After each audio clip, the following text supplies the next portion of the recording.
Taking care of a baby can be pretty overwhelming in a lot of different ways, and it can feel like there are a million things you should be doing. Well, today I'm talking about 5 things you should stop doing to your baby.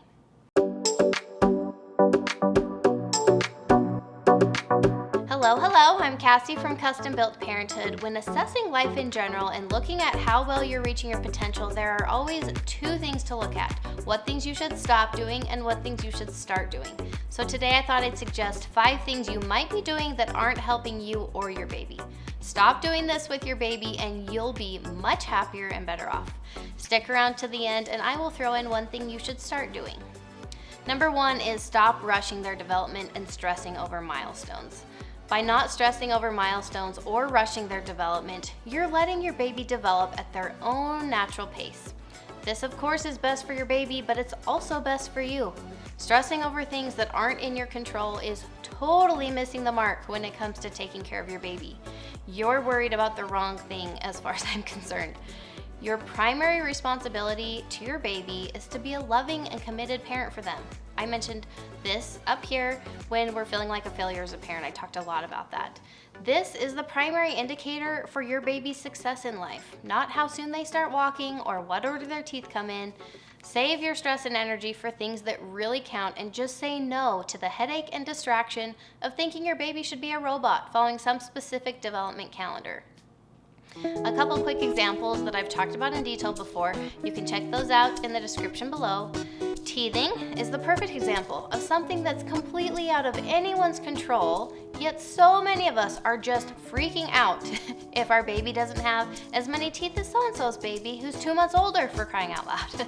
Walking is another milestone that parents feel compelled to force their baby as soon as possible. But I'm gonna let you in on a little secret. Your baby will walk when they wanna walk, not when you want them to walk. So just stop worrying about it. Number 2, stop overstimulating and hovering. These are 2 different things, but they have very similar consequences. By avoiding overstimulation and hovering, you're letting your baby learn. So first, overstimulation, let's talk about that. Babies all the way up to school-age kids can get overstimulated by having more input than they can cope with. For a baby, this may be too much commotion, too many new faces, too many noises, that they get overwhelmed and start crying. You might see somebody talking to a baby or playing peekaboo with them, and they keep moving to stay in front of the baby's face. The baby's trying to turn away, and they're just trying to stay in front because surely they want to keep playing with me. But that baby is actually trying to disengage and needing to disengage in order to avoid overstimulation, and that person's just not following their cues. So it's best to respect their limits and follow those cues. Now for hovering, this is the tendency to watch your baby constantly in a nervous way and swoop in the second that they need something. I'm not talking about meeting your baby's needs, which I talked about here. You should meet those right away. I'm talking about not allowing your baby to struggle and learn and grow. Your baby's gonna learn through their senses, so let them take in their natural environment with their eyes, their nose, their hands, their mouth. Yes, let them put things in their mouth that are safe and appropriate. They will learn from that experience. So while you're doing these things, hovering, overstimulating, you are depriving your baby the opportunity to learn and explore on their own terms. You're essentially forcing yourself on them too much or too often instead of just allowing them times to kind of be on their own and just take everything in. Number 3, stop doing everything for your baby. By not doing everything for your baby, you're letting your baby fail, or in other words, learn and progress. As I just talked about, babies really need time on their own without you right there in their face.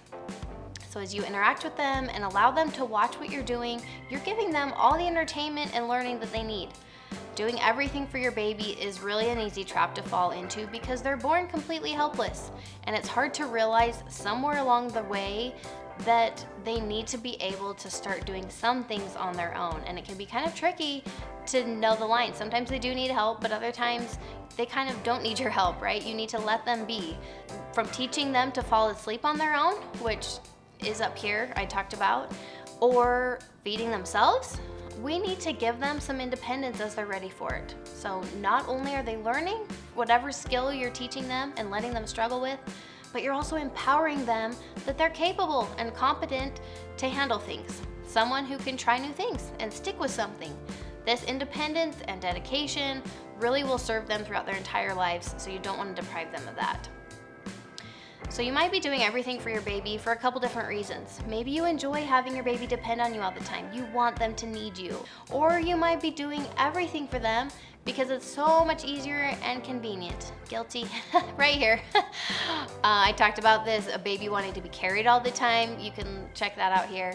But that's exactly what I was doing. I was holding my baby and carrying him all the time because it takes forever for him to do it on his own. It takes forever for him to make his way down the stairs or up the stairs, and I'm not the most patient person. So if you find yourself guilty of either of these two things, take a look at how you can fix that. So for me, the whole convenience thing, or the whole kind of just, it can honestly be painful watching your baby struggle with something that you know that you could just handle for them. So in that case, just walk away. Don't look at what they're doing. Don't let yourself feel kind of flustered and just like, oh my gosh, let me help you. Just walk away, give them some space and let them do their thing. Or if it's kind of the more selfish need, like you want them to need you, take a look at something else, some other way that you could get that need kind of met and allow them to be a little bit more independent. Either way, just let your baby learn and explore on their own and try to not be too overbearing. You want to let your baby climb their own mountains whenever possible. So number 4, stop expecting them to be a certain way or try to control them. By letting go of expectations for your baby, you're accepting your baby for who they are. The sooner you do this, the happier both of you will be now and in the future. Often we as parents push our expectations on our kids without allowing them to have their own preferences and personality. So follow your baby's lead when it comes to what they prefer to do and how they prefer to do it. After a while of taking care of a new baby, most parents will be able to tell family or friends the specific way their baby prefers to be held, changed, or anything else. It's really a sense of pride to know what they like. If you pay attention, you can definitely be a detective and figure out what makes your baby thrive. So instead of trying to control them or force your way on them, let them tell you through their actions what works best for you. With my 3rd baby, I wanted so badly to just be able to hold him and cradle him like a baby, but he was always happiest propped up on his tummy. He was very colicky, and that's how he liked to be held, and so that's how we would hang out every single day. And it made it so that both of us could be happier because he was happy on his terms, and I respected that. Similar to these preferences, every baby also comes with their own temperament, as I've talked about before. When your baby wakes up grumpy, you can check that out. Some babies are high energy, while others are quite calm. This may be different than what you expected or hoped for, but just embrace it. All 3 of my kids were babies who have now grown up to kind of bigger children, and they are very high energy. So although it can be challenging, and sometimes I could just wish that they were a little bit calmer or quieter, or that they weren't such a handful, I just choose to be grateful for the excitement and interest that brings into life. I wouldn't know what to do with myself if I had a baby that actually just kind of sat there and didn't do much. So some babies are super cuddly, while others prefer just more space and distance. So instead of making time with your baby about you, try to make it more about them and meet their needs and show them love the way that they will appreciate that and the way that kind of speaks to them and that they respond best to. Number 5, stop letting sleep slip down on the priorities list. By not prioritizing your baby's sleep, you're missing a critical piece to your child's health and development. It's no secret that I'm a huge advocate of getting babies and kids proper sleep, but really the importance of sleep for your baby can't be overstated. Research makes it clear, and my own personal experience backs it up. Without sleep, babies can't function or thrive nearly as well as they can when they're well rested, so make it a top priority. Take a look at the amount of sleep your baby should be getting. I showed you how to do that in my nighttime routine video, which I will link down below. And make adjustments accordingly. Whether they need an earlier bedtime or more naps in the day, do everything you possibly can to make that happen. I know circumstances can be tricky to work around, and it's definitely not always convenient, but it really will pay off any adjustments you can make to get your baby better sleep. So after all these things to stop doing, what should you be doing with your baby? Well, the top thing I would say is to join them in their world. Spend quality time together on their terms. Even if it's just for 5 minutes, take time every day to do this. If they're still a teeny tiny baby, spend time looking at them and talking to them while following their cues, as we talked about earlier. If your baby's a bit older, notice what they enjoy and what they gravitate toward. Maybe they want you to crawl around on the floor with them. Maybe they would enjoy rolling a ball back and forth. Peekaboo, patty cake. Just meet them where they're at and let them enjoy your company while you enjoy theirs. Follow their lead and play on their terms. So take a look at what you're doing with your baby. The key is keeping the right perspective as you deal with all the stresses and struggles and fun times with your baby.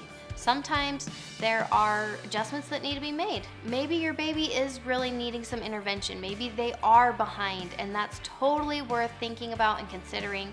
Talk to their pediatrician. It's always good to be proactive. I'm talking about the stress and the headache and the worry for things that aren't warranted. If you shouldn't be worried, don't be worried. You and your baby will thank me, I think. If you enjoyed this video, go ahead and give it a thumbs up. I would love for you to subscribe to my channel if you haven't already. We can keep hanging out together, and we'll see you next time.